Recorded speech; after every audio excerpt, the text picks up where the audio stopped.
¿Qué tan lejos llegarías para ocupar el poder? Ahora, imagina que la persona que te lo quiere arrebatar no es tu enemigo, tu tío, tu primo, tu sobrino, tu propia familia. Durante más de 30 años, Inglaterra se vio envuelta en una de las guerras donde importaba más tu apellido que tu propio ejército.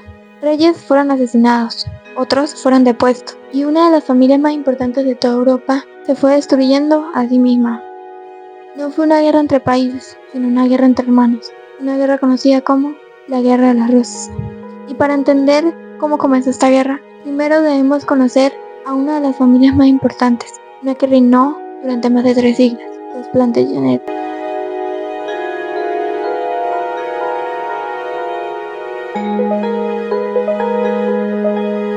Los Plantagenet gobernaron durante más de 300 años. Bajo su reinado ocurrieron eventos muy importantes para la historia, como la firma de la Carta Magna y gran parte de la Guerra de los 100 años contra Francia.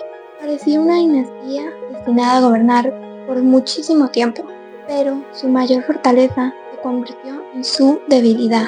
Tuvieron demasiados herederos. Uno de sus monarcas más importantes, Eduardo III, llegó al trono en 1327 y gobernó durante más de 50 años, uno de los periodos más largos de toda la historia inglesa. Fortaleció ejércitos, impulsó el parlamento y convirtió a Inglaterra en una de las potencias más importantes de toda Europa. Junto a su esposa, Felipa de Henao, tuvo 12 hijos, y fue precisamente ahí donde comenzó todo el problema. Su hijo mayor era Eduardo de Rothschild, más conocido como el Príncipe Negro. Fue uno de los comandantes más importantes de toda su época, y estaba destinado a suceder a su padre, pero murió en 1376, un año antes que su padre. Cuando el rey murió en 1377, el trono pasó al hijo del Príncipe Negro, que tan solo tenía 10 años, Ricardo II. Mientras tanto, los hijos de Eduardo III recibieron territorios y riquezas. Entre ellos destacan 2, Juan de Gante, duque de Lancaster, y Edmundo de Langley, duque de York, quienes mucho tiempo después, sus descendientes formarían a 2 de las familias que se enfrentarían por el trono de Inglaterra, la casa Lancaster y la casa York. Aunque había un detalle que a pocos les parecía importante: los York descendían de Lionel de Ambares, segundo hijo de Eduardo III, a través de una línea femenina. Con este argumento, décadas después, los York afirmarían tener mucho más derecho al trono que los Lancaster. Pero en ese momento nadie se imaginaba una guerra. En ese momento todos pertenecían a la misma familia.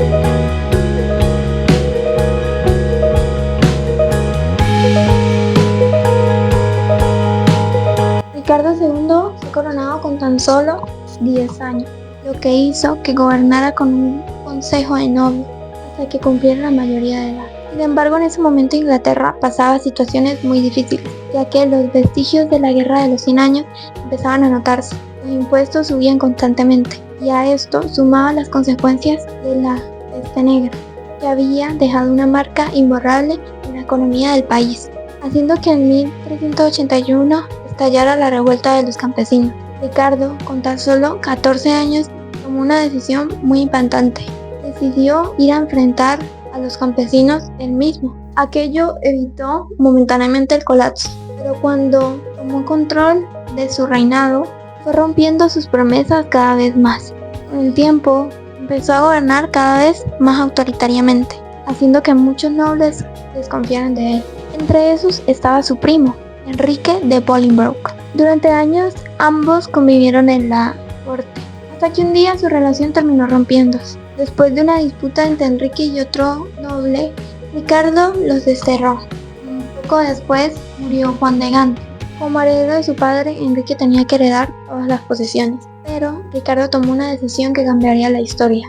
Decidió confiscar todas las posesiones de los Lancaster. Aquello alarmó a la nobleza. Ricardo le podía quitar la herencia a uno de los hombres más importantes de todo el reino y quedaba para ellos. Lo podía hacer con cualquiera. Enrique regresó del exilio con la excusa de que quería reclamar lo que le pertenecía. Pero cuando regresó, encontró aliados, personas que confiaban en él. Mientras Ricardo estaba en Irlanda, Enrique consiguió un ejército y avanzó casi sin resistencia. Cuando Ricardo llegó, ya era demasiado tarde.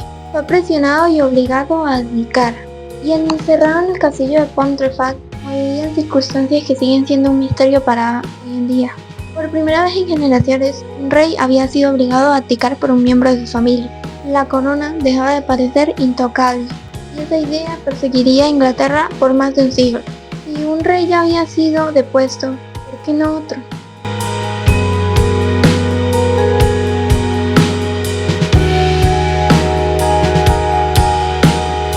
Con Ricardo II fuera del trono, Enrique Bolingbroke fue coronado como Enrique IV, haciendo así que fuera el primer rey de la Casa Lancaster.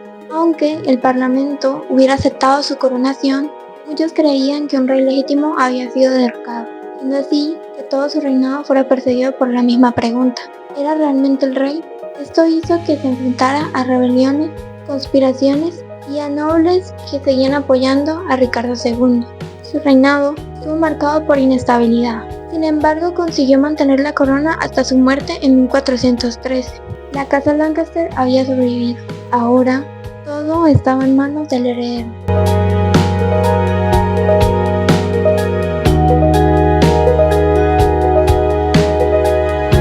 A diferencia de su padre, Enrique V fue un comandante militar excelente.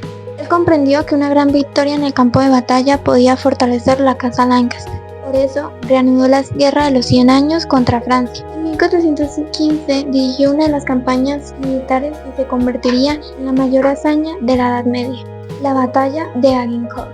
A pesar de su inferioridad numérica, los ingleses obtuvieron una maravillosa victoria, consolidando así el poder de Enrique V. 5 años después, en el Tratado de Troyes, Enrique V fue reconocido como el próximo heredero de Francia. Sumándola a esto, se casó con Catalina de Valois, siendo más a las dos coronas. Por primera vez en la historia se pudo creer que un propio rey podía reinar en Inglaterra y en Francia. Pero la historia volvió a cambiar de forma inesperada. En 1422, Enrique murió con tan solo 35 años y dejó solo un heredero.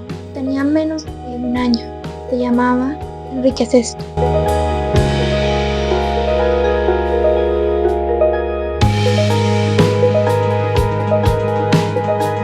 Enrique VI fue coronado siendo un bebé. Mientras crecía, el reino fue gobernado por un consejo de nobles. Sobre el papel era el rey de Inglaterra y de Francia, pero eso no duró mucho. Mientras Inglaterra intentaba conservar sus territorios franceses, Francia se estaba empezando a recuperar. Poco a poco, Inglaterra perdió casi todas sus conquistas francesas. Las grandes conquistas de Enrique V empezaron a desaparecer, y con ello el prestigio de la Casa Lancaster. Cuando Enrique VI llegó a la edad adulta, quedó muy claro que era muy diferente a su padre. No era un rey guerrero, era un hombre muy religioso y tranquilo, poco interesado en la política.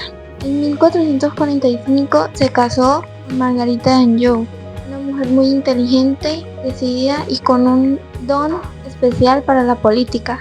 Con el tiempo, ella tomaría un papel muy importante en la corte y en el reino. En 1453 ocurrió algo que cambió la historia. Enrique VI sufrió un grave colapso mental. Durante meses fue incapaz de gobernar. Ni siquiera reaccionó cuando le presentaron a su hijo recién nacido, Eduardo de Westermann, el próximo heredero de la Casa Lancaster. Sin un heredero capaz de gobernar, Inglaterra se volvió a hacer la misma pregunta: ¿quién debía ser el rey?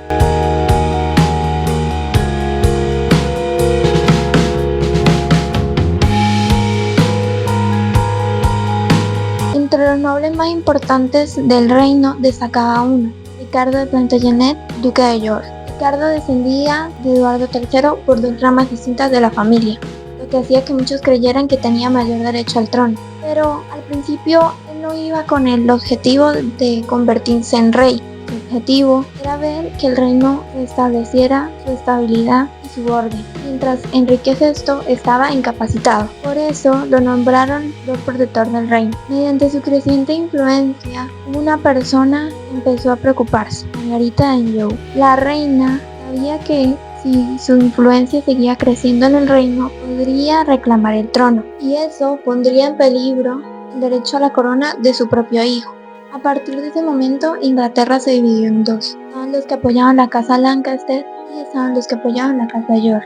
La tensión aumentó durante meses hasta que finalmente se daría la primera batalla de St. Albans. Ninguno de los presentes llegó a imaginar que ese sería el primer conflicto de una guerra que duraría más de 30 años.